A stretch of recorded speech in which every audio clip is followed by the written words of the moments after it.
Hello there, hi, and welcome to Butterfly Effect, a podcast all about interviewing people. I'm your host, Tristan Ettleman, and we're back again, and it's not been multiple months. Things are kind of coming around again with the show, so thank you for supporting it and making that happen in some way. And things are going well. I interviewed in today's episode Macon Blair, director and actor and writer of the film, and really cool guy. I was really glad I could talk to him because he's known for Green Room and Blue Ruin, and now his own feature that he's directed. I Don't Feel at Home in This World Anymore. Just came out this year out on Netflix, and people have been liking it, and I loved it, so I thought I should reach out to him and see if I could talk to him. And he was very gracious, and we made it happen. So that's who I've talked to today. I think he has a lot to say about the wave of success and kind of persisting, but it's not necessarily a saccharine story or anything like that. It's very cool that he still puts it all in perspective. When he's working with these big stars or people he's really looked up to, that it's not lost on him that this could have gone a different way. So that's an interesting, refreshing outlook, and not that not many people have that, but it was cool to hear it, and cool to talk to Macon. So without further ado, let's listen to the conversation with Macon Blair. See you on the other side.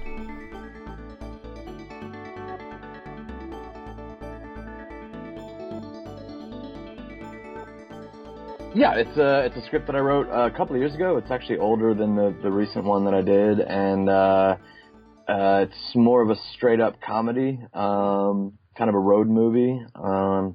And so it's never a done deal until it's a done deal, but it looks like it's on track to go this fall in Atlanta. Sure, yeah. And I was going to say, since you said you were resting, relaxing, you've had a busy few years here. Yeah. I mean, I'm not complaining about that. It's mainly just taking a little bit of time just to hang out with the family. But there's been a lot of stuff over the last couple of years, which has been, I would rather have too much than not enough. Right. Yeah, definitely. Well, so where did you grow up? In Alexandria, Virginia, which is right outside of Washington, D.C.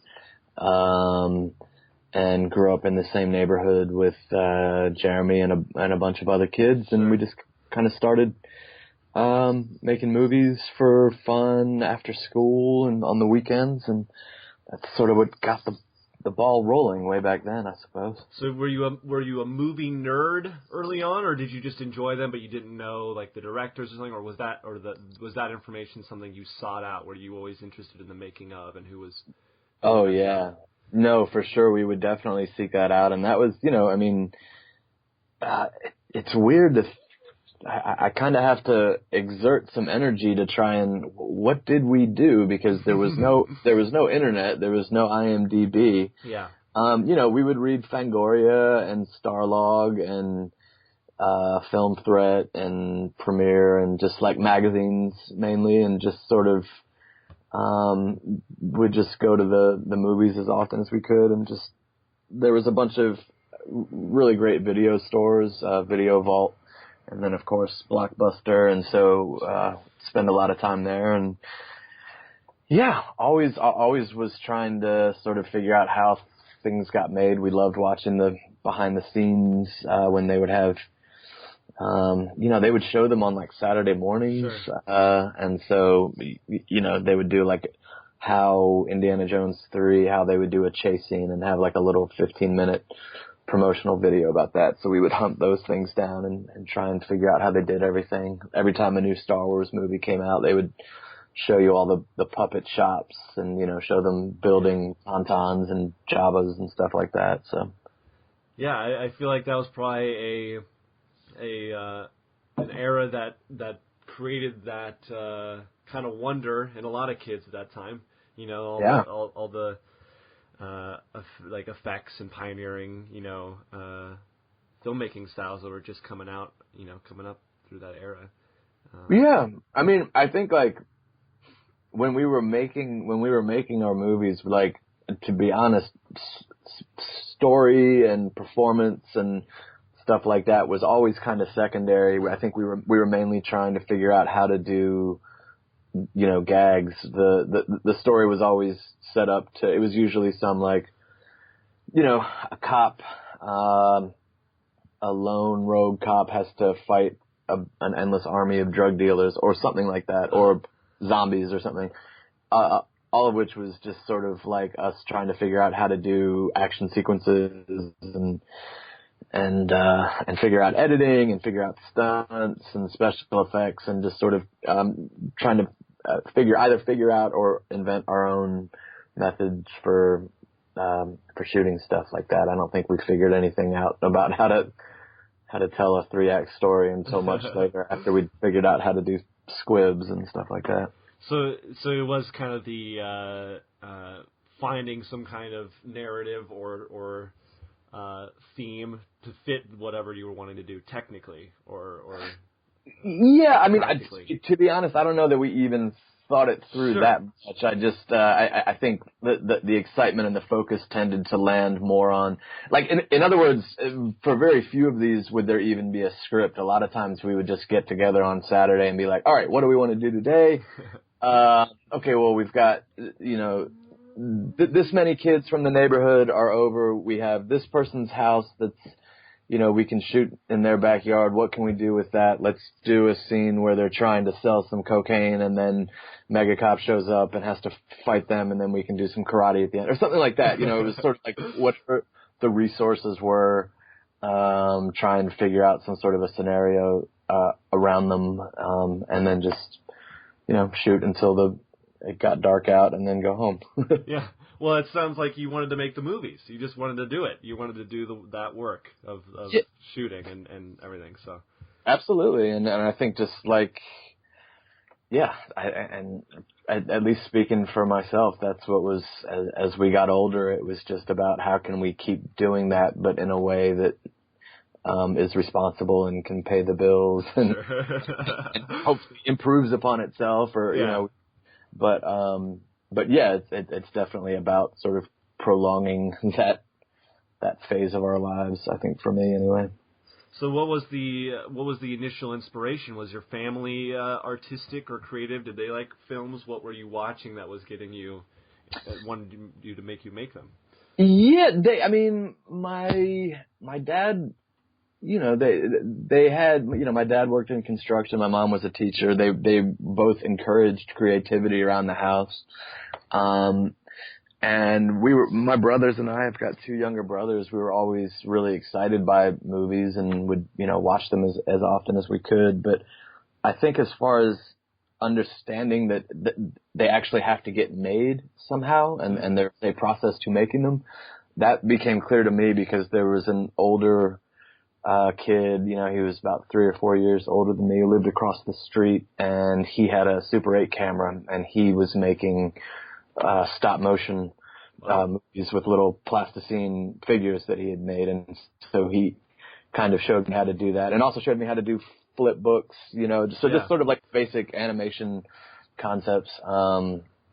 Just move it a little bit and then take a shot, and then move it a little bit and take a shot, just with dioramas and stuff. So I was just kind of fascinated by anything this older kid was doing, and that's what he was doing a lot of. So I just would follow him around, and he would kind of show me how he was doing it. And so, you know, I guess I got into it that way, and then would just go to the library and check out books, all of which were really old, and you know, it was about like how they did the makeup on the original Frankenstein with like cheesecloth on Karloff's head, and how they would do the Wolfman, where they would glue little pieces of, you know, fur, and then do a couple of frames and a few more pieces of fur. So just like this, those types of books, I would spend a lot of time poring over. Just the procedural type stuff was always really interesting to me. Do you think that gave you some kind of appreciation or framework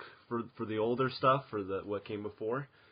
I think so. I mean, like, I don't know if I thought of it that way, but it was like on Sunday mornings on Channel 20, they always would have either, either an Abbott and Costello movie or an old, like, Universal monster movie or Godzilla or, stuff like that they, I guess, I'm assuming it's because they could syndicate them cheaply, but for whatever reason, that was a big thing on, Saturday mornings was cartoons and Sunday mornings was the old movies, the black and white, like Tarzan movies, Johnny Weissmuller and, stuff like that. So so my brothers and I would get really into those sorts of things and try and sort of, we would try to put on our own plays in the basement to, try and show off whatever puppetry or makeup skills we thought we had learned that week. And then, that sort of stuff. It was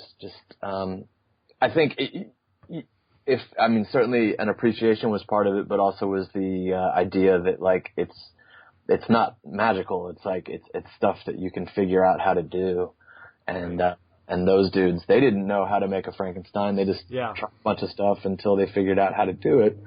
And so that was encouraging. Like, you can just sort of figure it out on your own. So that's what we did. They were creating a language, and there are still people doing that today, but by nature of how long film has been around, there's less to create. But at that time especially, there's a reason why it's called, the golden age and stuff, but there was just so much happening that everybody was inventing new ways of even making these films. So it was and it was just it was fun to spend time doing that. And I think my folks were, they were not huge movie freaks, but they were always very encouraging of just like us sort of self-entertaining. And, if you're going to go out in the backyard and spend a couple hours trying to put latex on your face, then have at it. So that's what we did. And so Jeremy was around this whole time, or what was that relationship like? How early did that start? He's actually he's one grade behind me, which when you're a little kid is like, the other side of the canyon. But he was in gymnastics with my brother, and I was hanging out with his older sister, so we kind of knew each other all through elementary school, but we started hanging out like around 6th grade or so. I was in 6th, or maybe he was in 6th and I was in 7th. And it was, I think partially we sort of bonded over music and partially we bonded over movies. And I think at the time we were really excited about Aliens. Aliens had just come out. And so we wanted to build, our own versions of like the Marines weaponry in Aliens. So we were trying to build that like smart gun that Drake had and all those sorts of things, in my dad's workshop. And then, from there, he had a VHS camera. They were starting to get affordable at that time, and his mom had one from her work. And so, us and our buddy Chris Sharp and a couple other kids from the neighborhood just got together, and it was really just trying to sort of, let's figure out our own version of,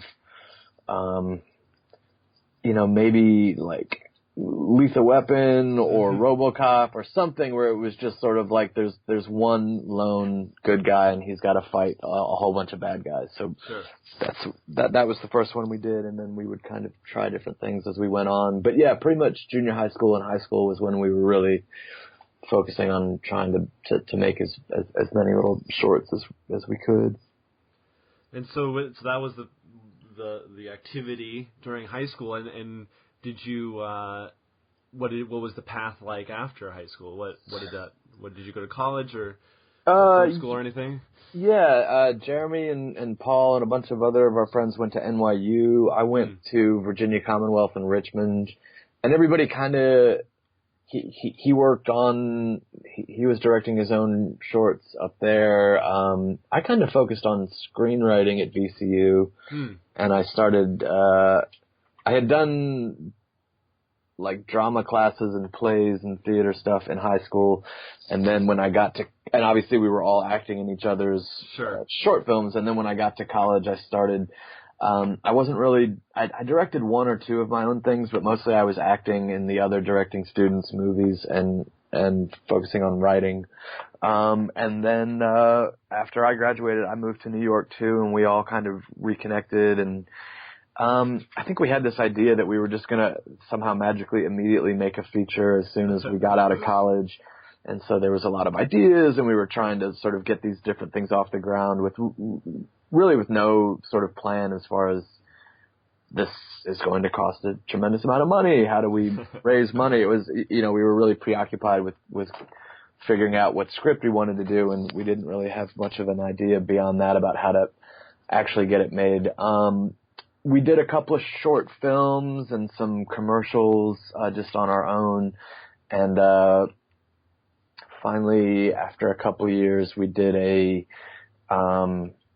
Jeremy directed a low-budget horror comedy that actually he and Chris kind of funded with their own money, and we got a couple of, the boss that we were working for at an ad agency kicked in I think he kicked in like $10,000 or something like that. Wow. What movie was that? It's called Murder Party. Okay, so that was a few years later then. You guys were just working at this ad agency, or? Yeah, different sorts of. I was a PA for several years on TV shows that were shooting in New York. Jeremy worked at a special effects shop for a while as an effects technician, and then he also started working as a director of photography on commercials, and so it was.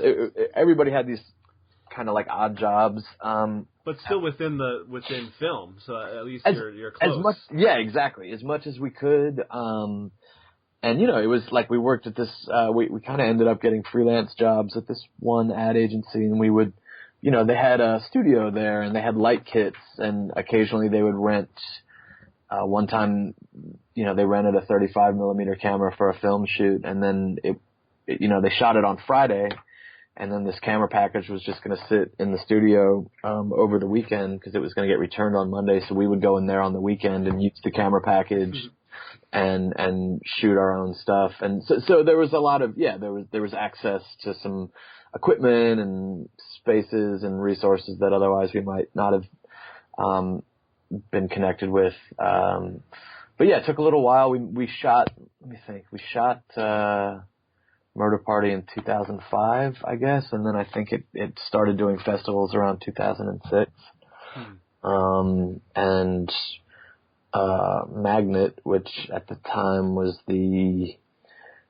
I think almost brand new genre wing of Magnolia. I think we were like the second or third movie that they bought. And they bought Murder Party, and so we thought we have our foot in the door, and so we're set, and in theory we should be able to just do another movie right away, and we did have some scripts lined up to do, but they were a little bit bigger, and they were also totally different. Like, I think the expectation was that Jeremy was going to do another sleazy horror film, horror comedy type thing, and the one that we were trying to do was more of a I guess it was sort of funny, but it was, I think it would probably be more described as like a dramatic character piece. It was sort of a mystery type story, and also just much more expensive.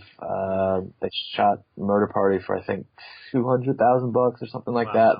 The other one was more like $500,000. Anyways, it just proved to be much harder. We were very inexperienced and probably kind of naive, and it proved to be much more difficult getting the next one off the ground than we had thought. So everybody more or less resumed whatever day jobs they had before then. And most of that was, for some of us, it was doing sort of day-to-day work at that ad agency. For Jeremy, he was starting to DP for other directors, Matt Porterfield and Mike Tully and people like that. And so we spent quite a while trying to get the next one off the ground. And in the same way that Murder Party was sort of, we had been trying to get this detective story off the ground, and Murder Party was just a sort of reaction to not having been able to do that, where we thought, okay, we can't do this big crazy detective story with lots of locations and a huge cast. So Jeremy had the idea, let's just do something that takes place in one single location, with a very limited cast, something that's affordable and has this genre appeal to it. It could, be marketed as a horror movie and get in that way. And it was the same sort of having not been able to get the second movie off the ground that his reaction was, okay, let's just do it ourselves again. Let's keep it very contained, keep it very small, but give it as much production value as we can by applying all these rules that he had learned, or not even rules, but just like lessons that he had learned having worked on all these other low budget movies. And I'm just talking about it, real practical nuts and bolts types of, like scheduling. Sure. And cast travel and food and just all this stuff he had seen get in the way and even just coverage of cast. Like one of the big reasons the next movie that he did was Blue Ruin, and it's for large chunks of it, it's just me by myself on screen. And that was, on one hand, a sort of a cinematic choice about creating this mysterious sort of atmosphere. And on the other hand, it was about having really minimal coverage to capture. So he could go to 4 locations in a single day and have it look really expansive and dynamic, but not having to shoot 8 pieces of coverage every time he moves because he's got 8 speaking parts all the time. It was, right. He applied these very practical sort of lessons to the story he was trying to tell, and ended up paying off because that one did get him in the door in a way where people were genuinely excited about his next movie, and by extension, kind of the rest of us as well. So that's when things started to sort of pick up, and that would have been about 2013 or so. We shot it in 2012, and it came out in 2013. Yeah, well, speaking to like the limitations you were basically that he had, I think that's the sign of a great filmmaker or director, that he was able to pull off something like that within those bounds, you could throw money at something forever and it can end up resulting in something that actually isn't quite as good as if you kind of constrained it a little bit more. Yeah. I mean, it was the same sort of, like, we would hear these stories, like for us, something like, El Mariachi was sort of like this big, they shot this movie for no money and they paid for it by doing, medical tests on themselves in Mexico. And it was all sort of, you would hear these stories about how, that script had been written because he had these kinds of resources and it was all built around that. And that's very similar to what Jeremy did, where he had a car that his dad was going to let him use. His mom was going to let him shoot in the house. My cousin was going to let me shoot in her cabin out in the woods. So we had like our Act 2 location. We had our climax location. And then the sort of Act 1 location was just going to be the beach, where we would just go walk around on the beach. And there would be this one car and he would have this one actor and we would just kind of like fill in around the edges as best we could. But it was all designed around what was available, as opposed to these other scripts that we had tried to get off the ground, where it was designed according to like our wildest imagination, where all of these really intricate set pieces and huge casts of speaking parts and just all sorts of stuff that seems great in our imagination, but was pretty impractical given where we were at the time. So yeah. Was that you mentioned El Mariachi, was that 90s boom of indie stuff really influential on you guys? Were you seeing that and be like, man, if these guys can do it, then we'll be able to, or something like that? Kind of, yeah. I mean, I think, yeah. I mean, it was certainly like a really exciting time when all those were coming out, and that was when we started to sort of pay attention to which ones were going to film festivals, and right. and all of a sudden stuff like, whoa, who's at Sundance this year? And those kinds of things became conversations that you would pay attention to. And yeah, it was certainly encouraging and exciting, because it seemed like all of a sudden, I mean, obviously these sorts of smaller movies had always been there, but as far as sure. when I was in high school, the types of things that I was watching it tended to be more like Die Hard and Jaws and Blade Runner and stuff like that. And it was only towards like junior or senior year when it started to sort of peel the surface off of all these smaller indie movies, and right around that time was when like Clerks and Reservoir Dogs and all this stuff started to come out. And it was in the same way that like when we were much younger and you are hearing about how the Frankenstein head was actually produced, all of a sudden, and it feels very accessible and like something that you can do, these smaller movies are seeming to break out and connect with a lot of people. And so, it started to feel very accessible. And then certainly as the years went on and cameras started to get better and better and more affordable. And it just, it seemed like without being a big giant movie that comes to the shopping mall in the summertime, there's still a way to do it. Yeah, it's interesting, too, because I don't know if this is just a relatively outsider perspective, but it seemed like there was that huge boom in the 90s. Of course, independent film was being made throughout the early to mid-2000s, but it seemed like things weren't hitting quite as much commercially. Like, films were getting picked up and distributed quite in the same way they were there for a while until recently, again, probably around, you guys with Blue Ruin, and I think that was kind of the start of another kind of wave of independent films, becoming commercially viable and making that legitimate in some way, I guess. Yeah, maybe so. I mean, I think at the very least, I am not as well schooled in terms of the business side of things about like what gets trends and what gets sold. I'm sort of aware of the things that I'm aware of, but what it does seem like is that now, since the internet became this place where more and more of your entertainment is being found, that whether things are getting sold or more or less, I don't know, but that there's just so much more space that needs to be filled. So there's and there's so many more avenues to get movies out there. That doesn't necessarily mean that millions of people are seeing it, but it's available in a way that it wasn't back in the days of just, if you can find it in a video store, then you can see it. And that's kind of like your option now. There's Netflix and Amazon and streaming and, all sorts of stuff. YouTube. Well, and was Blue Ruin was crowdfunded, right?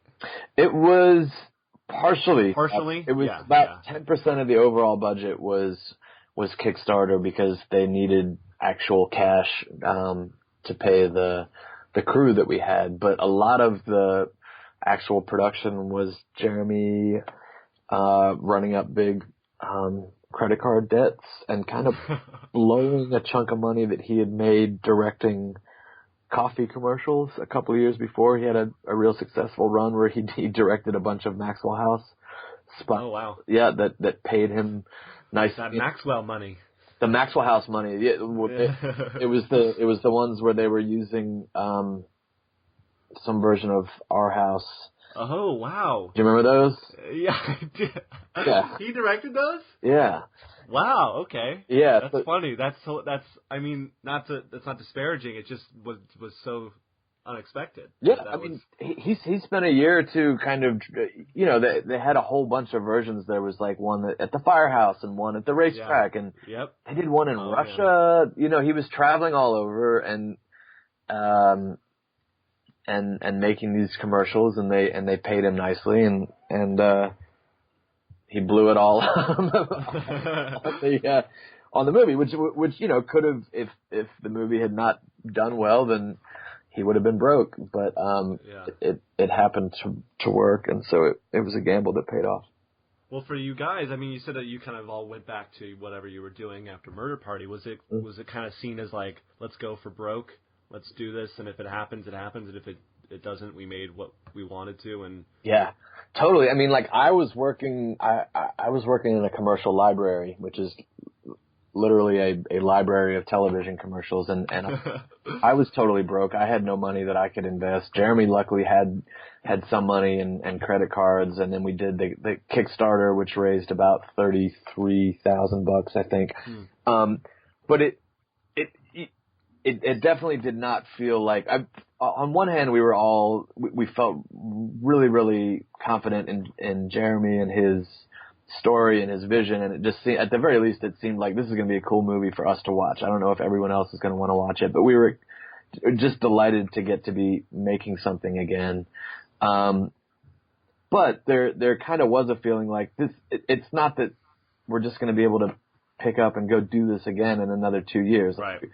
Which is what you expected after Murder Party, right? Yeah, but I just mean, like, if you do a Kickstarter for a movie and then it totally tanks, it's kind of harder to come back a year, 2 years later, and then be like, and also we'd like, it's not to say that it's impossible. It's totally possible. It's just it's a little bit to us it would have felt a little bit more like an uphill sort of battle.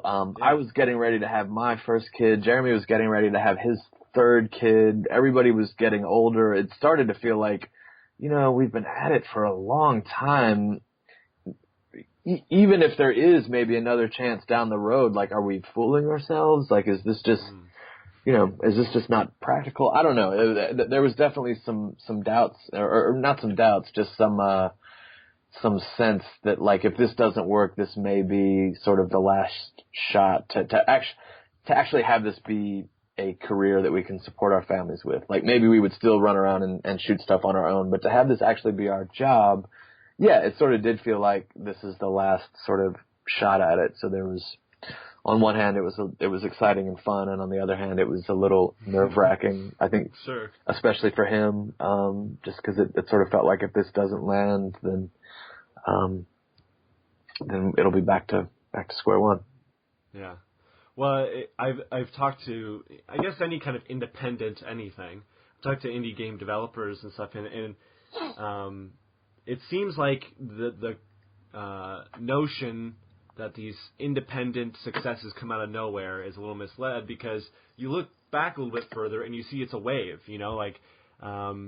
People will make a few things and it just doesn't go, and then they kind of have to retreat a little bit, and then they kind of come back, and then maybe that will go a little bit further, but not quite so. And then the success happens. It's never usually like an overnight, we made a thing, and then it was huge. Yeah, I mean, I think it certainly it feels like Jeremy had this overnight success because it just all of a sudden, out of seemingly nowhere, Blue Ruin had a really nice festival run, and then very shortly after that, he started making Green Room, and that's got Patrick Stewart, and it's like movie stars in it and stuff like that. So it does feel kind of overnight, but that's after like 15 years of him really busting his ass and paying his dues, and just being an unpaid crew member on his buddies' movies and shooting stuff for free, and just really kind of climbing up the ranks very steadily. So it seems out of nowhere, but only from that sort of bird's eye view perspective. Right. So Blue Ruin was, it was well received too. People loved it, and I guess it did well. So how did that opportunity for Green Room come around for Jeremy and for you? I guess because you were everything. But. Jeremy had the idea for that before Blue Ruin. So, right. Was that what you were talking about earlier? The idea he had of shooting in kind of a central location, or No. That was more just he just had an idea for doing this suspense sort of action thriller that takes place in a punk rock club, and it was loosely, I think it was loosely inspired by the Gator case. So when Blue Ruin did what it did, and people were suddenly kind of interested in what he's going to be doing next, he took that as an opportunity to kind of cash in on this new credibility and pitch this otherwise really crazy movie that he would need a little bit of he would need some sort of a small hit under his belt for people to say, okay, this is what we're going to do. And so I also think that was a really smart move, because it is kind of a bananas movie, but that was another one where, as he's pitching it and kind of explaining all the different turns that the story's going to take, I just knew that he was going to totally knock it out of the park. It's so perfectly in his wheelhouse as far as super suspenseful and intense, but also grounded and emotional and realistic. Yeah. Just all those things that he's so good at. So it was really exciting to see that come together quickly. But he actually he didn't actually want me in that movie. I read the script, and obviously it's got this great ensemble cast, but the one part that I ended up playing was the one that that was the only one that was the only place in that story that I felt like I could do a good job for him. I was too old to be any of the folks in the band, and just wasn't right for any of the tough enforcers on the bad guys team. But this one conflicted guy made a lot of sense for me, and I told him that, and he just felt like we just did this movie where you were the lead, and he just couldn't see it. And so I was almost gonna just accept that, but then I started to feel like if I didn't at least take a shot at it, I would always regret it. So I just self-taped an audition where I got my own costume, and I got some fake Nazi tattoos online, which is actually, it was trickier than I thought it would be. Like, the fake tattoo company did not want to. Yeah. They were, go figure. They were like, we don't support. I was like, no, of course, neither do I. It's for that's why they're fake, because I don't actually want them. And eventually I convinced them to get them to me. Anyways, so I shot the audition, and I guess that changed his mind. He decided he did want me to do it after all, and so that was fun, because I got to go. Well, that's cool that, like, I guess somebody can have kind of a conception, since you've been in his movies and stuff, like, oh, he's just throwing a bone to his friend or whatever, which obviously is not the case. But it's cool that you have that respect for each other, that you were able to be like, no, man, this is what you think, this thing, let me prove to you why. Yeah, man, a respect for each other, but also the respect that Jeremy has just for his work. I mean, it's not, it was never, and I never took it as something like, as anything other than him being really focused on, it's all about the movie being as good as it possibly can. And even though, it would be cool to do a quote unquote favor for my buddy and just like throw him a job, if I don't honestly believe that he is the best person to play that part, then it is going to be a detriment for my movie, and I won't allow that. Like, he's unbendable that way. And so that comes through, that at least to me. I think most people. I think so too. He's just like, he will not leave until he's got the shots that he wants to get. He's so focused, and just the way his brain works is something. It's just beyond mine as far as the ability to focus and problem solve and visualize exactly how his edit is going to go, and all of that combined with his technical base as far as just experience with cameras and everything else. It's really remarkable to watch him work. But I wouldn't have wanted to be in that movie if it wasn't the part for you, or if you didn't feel like you could do it, right? Well, that for starters, but even more importantly, if I didn't feel like he could do it, because then the whole time I would be there feeling like, Jesus Christ, he's doing me a favor. He's not really into it. It's just he feels some sort of a debt of obligation because of a previous history that we had or something like that. And so, at the time I was kind of like, man, this sucks. I've got to audition for my best friend. But in retrospect, I'm really glad, because I was able, because then I could relax on set. I was like, no, man, I'm only here because he asked me to be here, not because I insinuated myself into the production, so yeah. Anyways. That's awesome. And I mean, I'm sure that making that movie was a blast. You got to work with some great people, and your part too it brought an element of calm to the chaos somehow, even though you were on the bad guy's side, because Patrick Stewart's character had a similar kind of thing, but you had the organization, right? You were the guy that was making sure everything went well. In theory. Yeah, right. Did not do a good job of that, but yeah. Sure, but at the start especially, I'm like, wow, this guy seems mild-mannered, cool, playing against the type of the, neo-Nazi guy.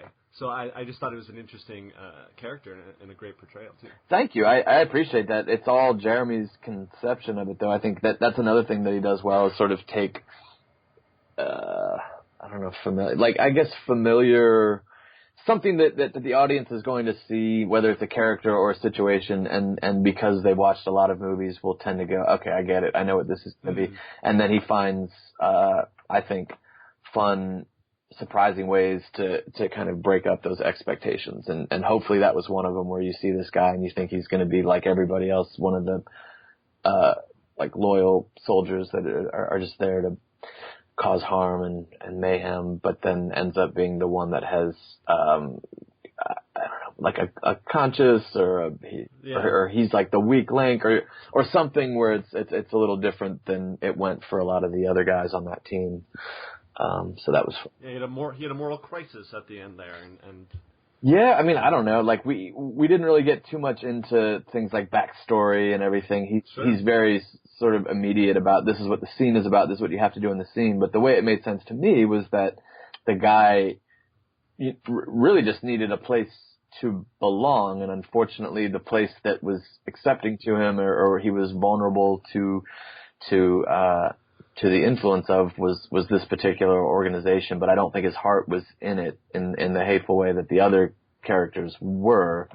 And so when it's one thing to sort of say the words and put on the clothes and that sort of thing, but when it comes time to actually, you have to dispose of bodies and you have to actually participate in really horrific crimes, then he doesn't have that in him, and he's got to do something else. Yeah, no, it was a movie that I can still remember when I saw it in theaters, and I walked out and my shoulders instantly started to go down, and that's a good thing, because the whole time I was just like tensed up, and it was it was a revelatory experience for me, I would say, that film. So thanks. Well, I mean, I dig it too. It's always nice to hear when people enjoy it for the same reasons. Yeah. So what was it like working with Patrick Stewart?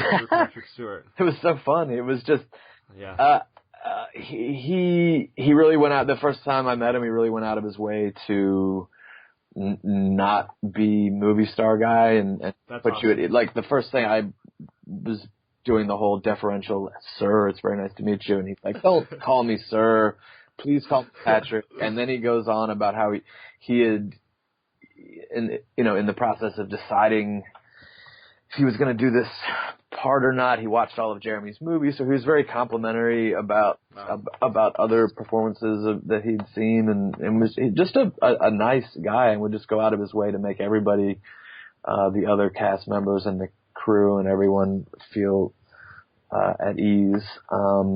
And because I was playing his henchman, so we always tended to be in the same scenes and tended to have the same periods of downtime, I would frequently just find myself sitting next to him, and he would just start telling stories about, his time on the Royal Shakespeare Company and his friendship with Ian McKellen and stuff like that. Which is the most heartwarming thing to witness. It's lovely. Those two guys. It's great.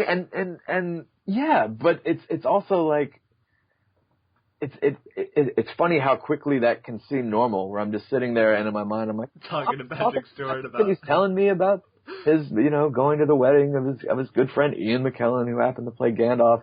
And then every now and again I would kind of step out of myself, and like, if 2 years ago somebody told you that this is what you'd be doing, you would laugh in their face, man. You're sitting with Picard talking about Gandalf's wedding and addressing you as a coworker and an equal. It's absolutely insane. Yeah, he's a force too. I don't know. I guess he's ripped, man. He is really ripped. He does not look his age, you know, or act his age unless he wants to, like he did in Logan. You know, well that wasn't his age. He was probably like 120 or however old the character's supposed to be. But you know, he just seems like he did when Next Generation was on. It's crazy. Yeah, exactly. But yeah, that whole cast was pretty, you know, amazing. The great, you know, Anton Yelchin, who, you know, rest in peace, and all those. I'm looking at the cast right now just because everyone's Aaliyah Shawkat. Yeah. Everyone in there is so. Imogen, I don't know how to say her name. Is that right? Yeah, Imogen. Yeah. Imogen Poots, and yeah, just an insane cast. Absolutely. Everyone's so good, and so that's cool that was able to be put together, you know. Yeah. So shortly after Blue Ruin and stuff. They had a great casting director. They really went through saw a lot of really great actors who there was basically just a very large pool of really, really talented people. And so they just got a really, really talented and energetic crew together, and they came in and started practicing together. I think Alia had played some music before, and Anton had played some music, but Joe and Callum had not. But they got into town a week or two before shooting and started rehearsing all day, every day, and learned their instruments. And so the band actually ended up playing at the rap party. They played some of the songs they played in the movie, and then they wrote some originals and played. So and also because so much of the movie is in this very, you know, by design, obviously, in this very confined space. So everybody is stuck in this very small set for much of the production, and you get to know people, and it was a blast. There was no crabs, there was no bad vibes. There was, you know, sometimes there will be like a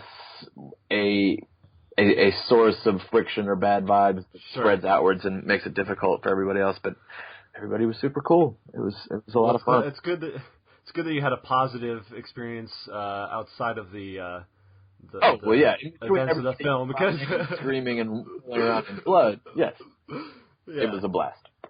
Yeah.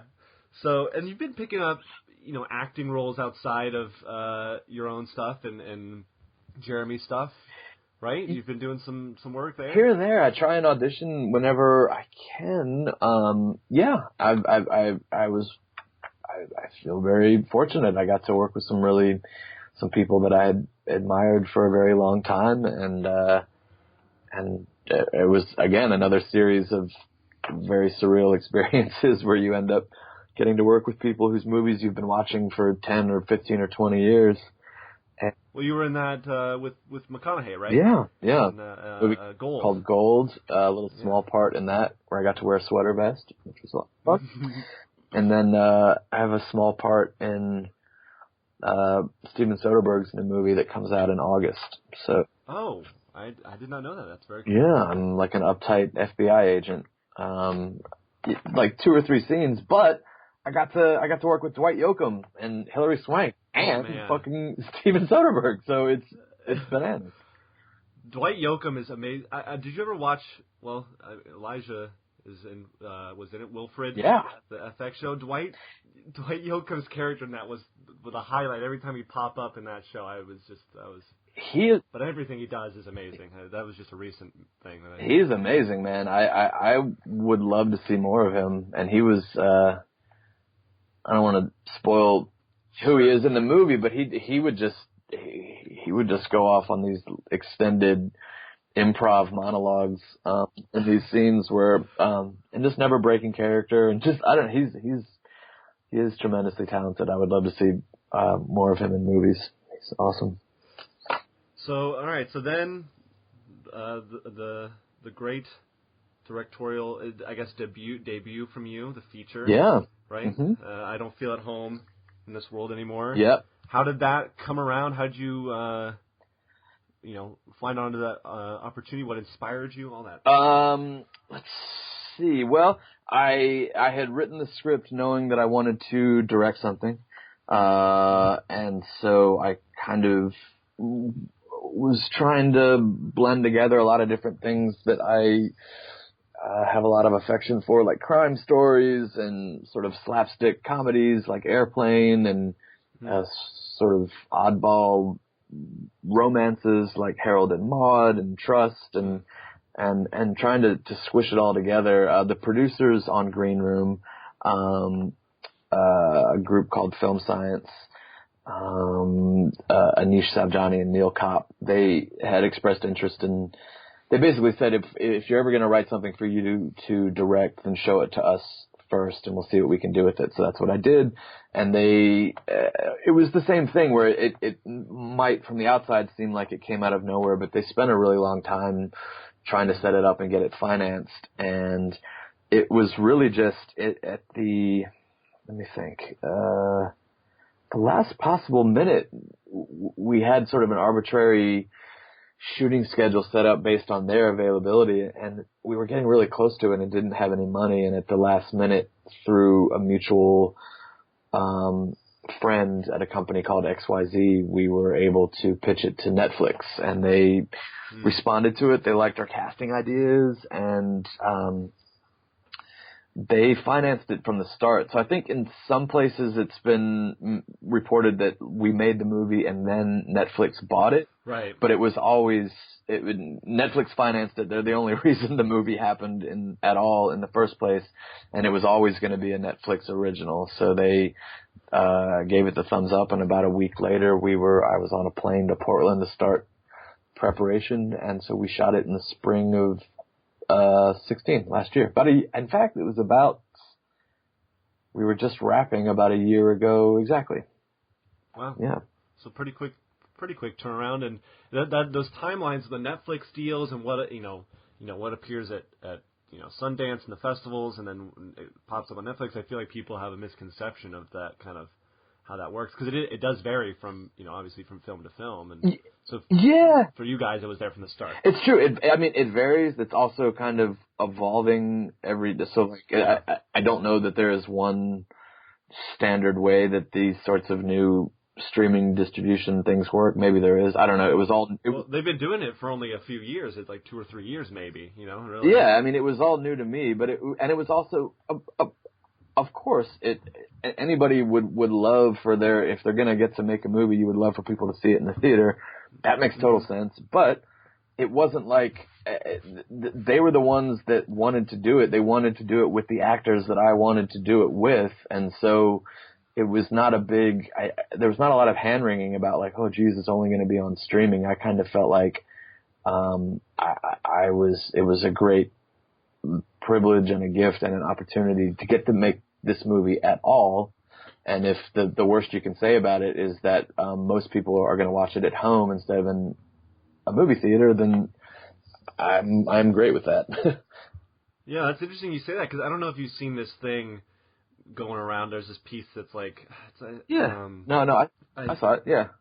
Yeah, it's like movies aren't a movie or it's like, is a movie even a movie if it comes out on Netflix or something? Is basically I don't know if that's the title or the thesis or whatever. Right. And I just read it. I read it kind of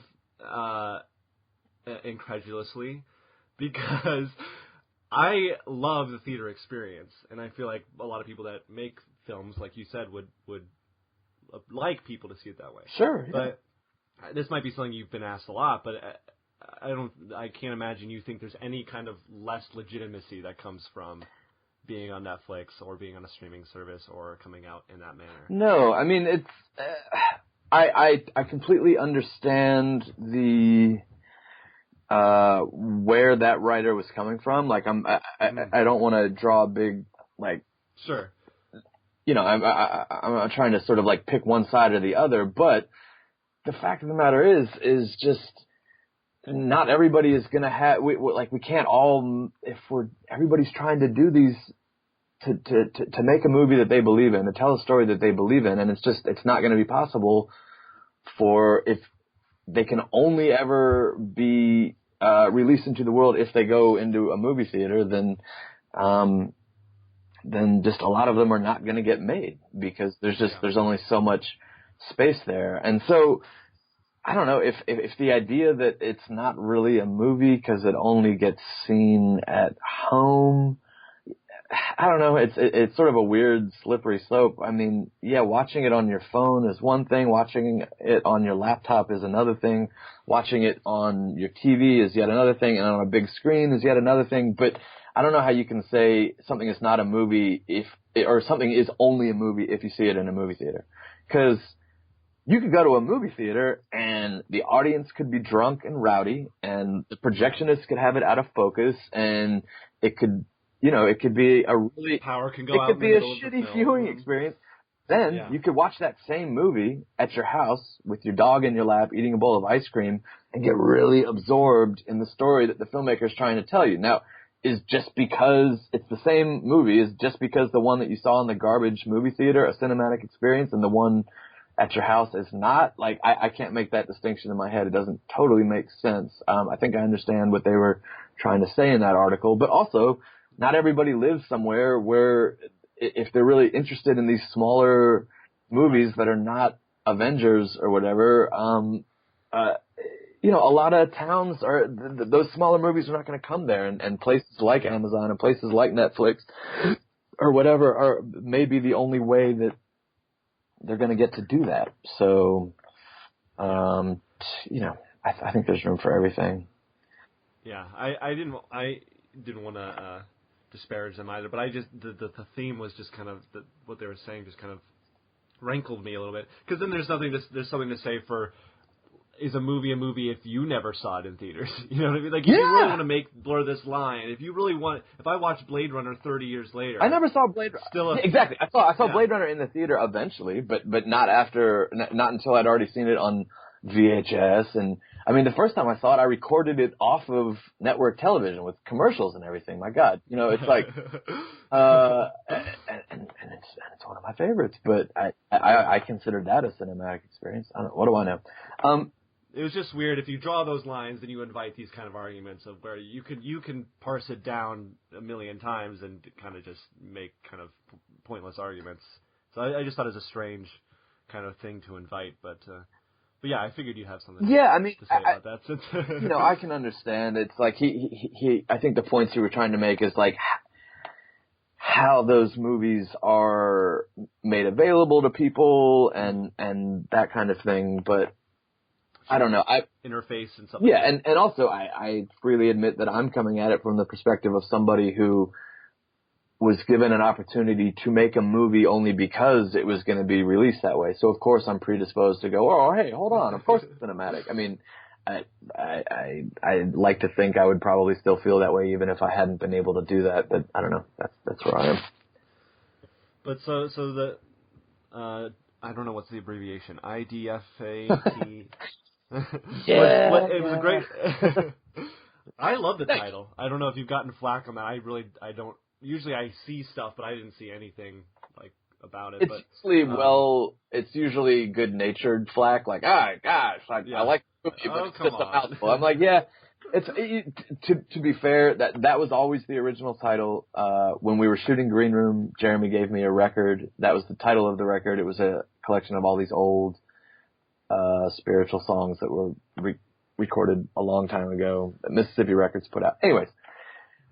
Well, no, that's funny you say that, because I had a vibe from it that it very much felt like, when we're talking about just the title, but it felt very much like title structuring from old, films or records or songs and stuff like that. It just felt different. It was just, the music, that particular piece of music came into my life just as I was starting to write the script. It seemed, as I was listening to it a lot, it seemed to my way of thinking, perfectly crystallize this character and how she was feeling.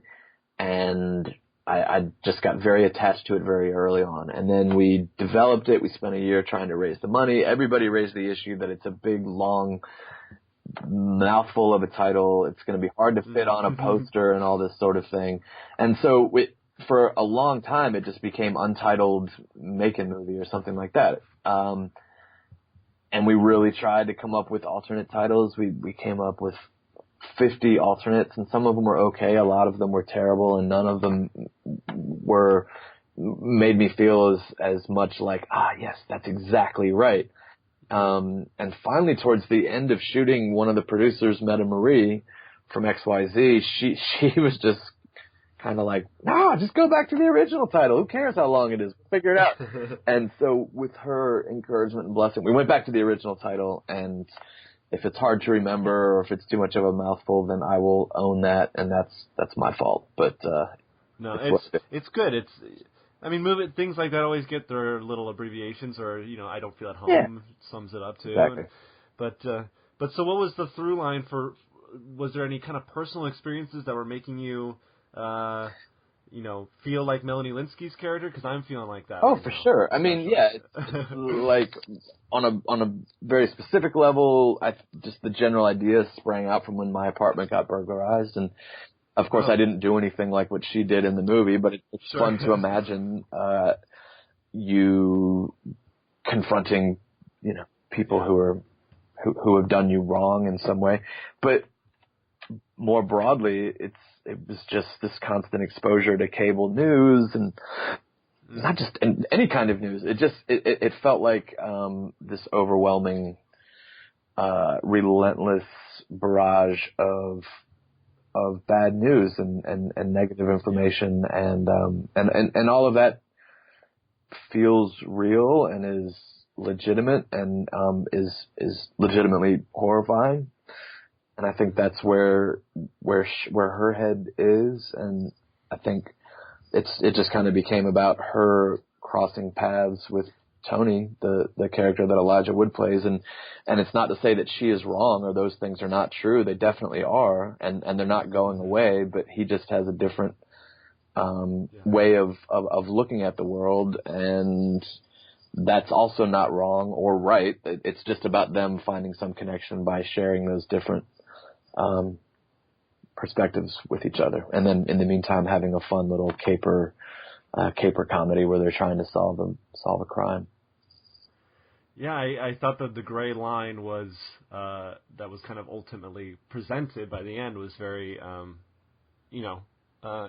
smart. It was clever because it could have just ended in, I don't want to spoil anything, but just everything's still bad.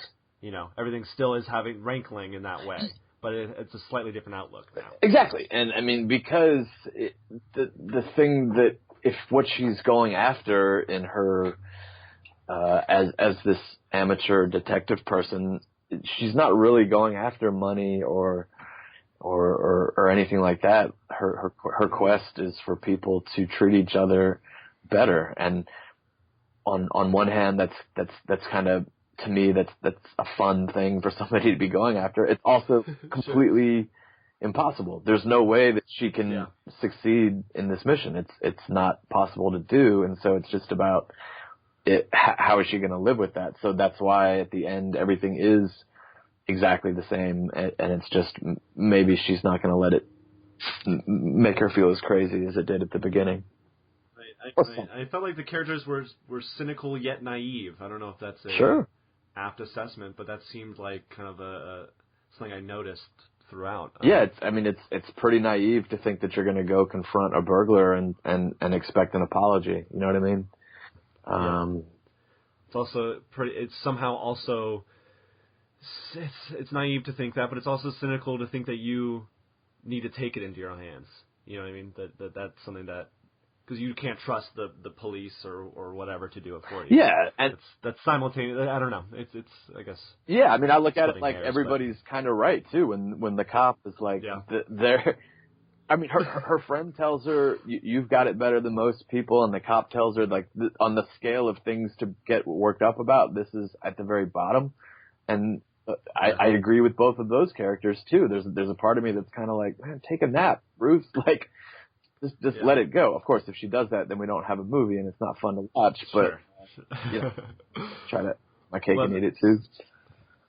That, I don't know that actor's name, who played the cop, but he was hilarious. Great. Gary, he's so good. He's hilarious.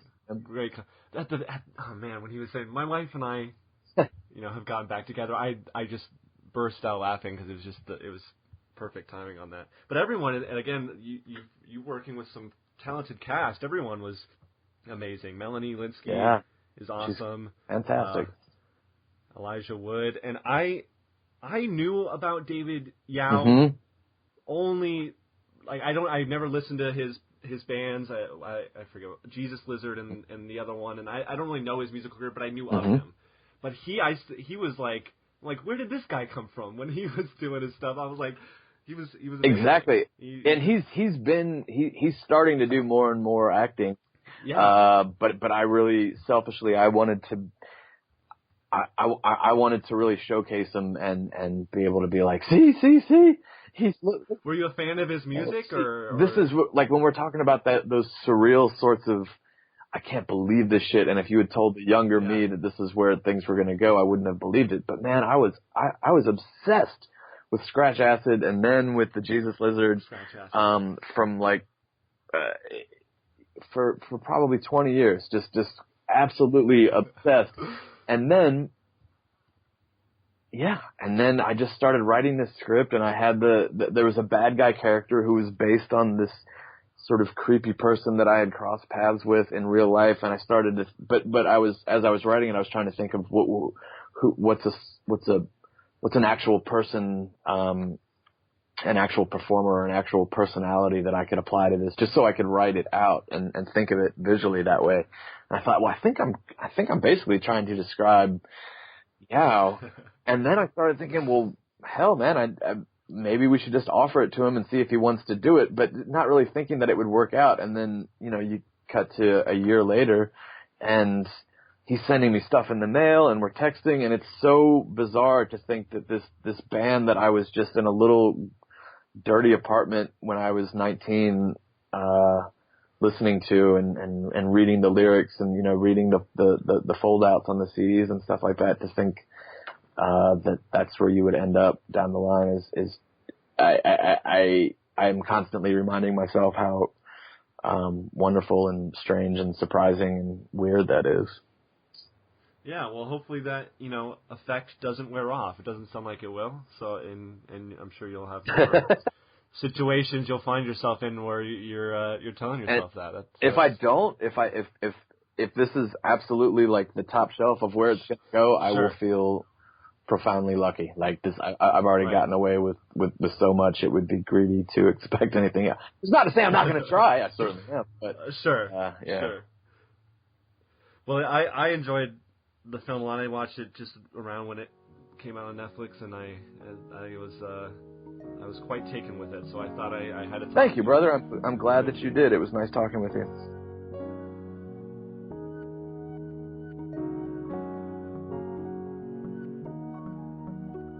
All right, wasn't that great? I had a great time talking to Macon. Learned a lot, and enjoyed the whole affair.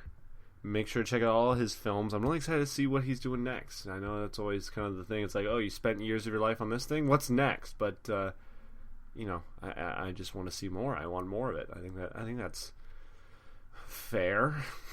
I don't know if that's a word, but understandable maybe. Anyways, thank you again to Macon for coming on the show. Next week, who knows what's going on? Probably won't have a show next week, but hopefully we can get something together before a few weeks or months go by. So, in that thread of thinking, you can reach out and keep up with things on all the various social media channels: Facebook, Butterfly Effect Podcast; YouTube, Butterfly Effect Podcast; Twitter @ButterflyPod. I'm on Twitter @Edeltodd, ETTLETODD. You can email me at trettleman@gmail.com, trettleman@gmail.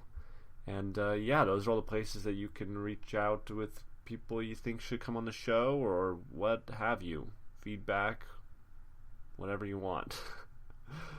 And like I said, I'm hoping there's more in the pipeline here, so hopefully we can get something together sooner rather than later. But until then, hope you have a good